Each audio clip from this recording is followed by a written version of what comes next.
জয় গুরু। আপনাদেরকে অনেক ধন্যবাদ ও শতকোটি প্রণাম জানিয়ে আজকের পর্ব শুরু করছি। আজকের পর্ব হচ্ছে পিতামাতা আদি গুরু। আগে বুঝি নাই এই পিতামাতার দয়ায় এই ত্রিভুবনে, সুন্দর ভুবনে আজকে আনন্দ মধ্যে দিন কাটা গেছে। সেই বাবা মার কে আজ অশ্রদ্ধাভাবে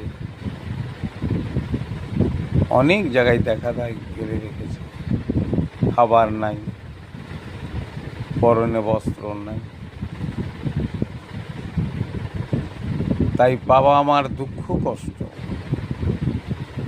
এ জগতে পরম ঈশ্বরও ক্ষমা করবে না। পিতামাতা চোখের জল ফেলতে পারে, কিন্তু অভিশাপ করতে পারে না সন্তানের জন্য। কিন্তু তার মধ্যেও তো পরমাত্মা বিরাজ করে। সেই পরমাত্মা তো তাকে ক্ষমা করবে না। তাই অনুরোধ করব, আপনারা কিঞ্চিত পিতামাতাকে ভক্তি শ্রদ্ধা করবেন। একটা গানে আছে না, পিতামাতার কৃপা বলে মাটির দেবতা কথা বলে।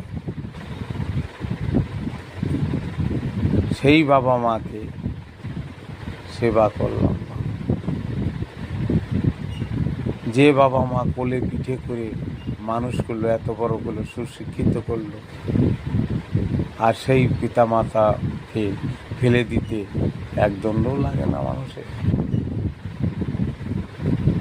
আজ কত জায়গায় দেখা যায় পিতামাতা না খায়া জীবনযাপন করছে, পরনে কাপড় নেই, চিকিৎসার মেডিসিন নাই।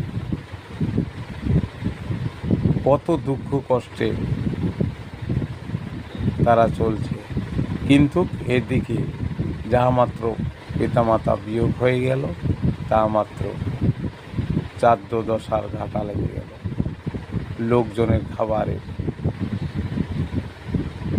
অনেক আইটেম বেড়ে গেল, কিন্তু পিতামাতা বেঁচে থাকতে তার সামনে এক মুঠো ভাতও অনেক সময় দেখা যায়, অনেক ক্ষেত্রে দিল না।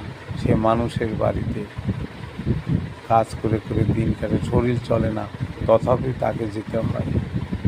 পিতামাতা কি মানুষকে সৃষ্টি করেছেন, তাকে সৃষ্টি করে এত ভুল করছিল?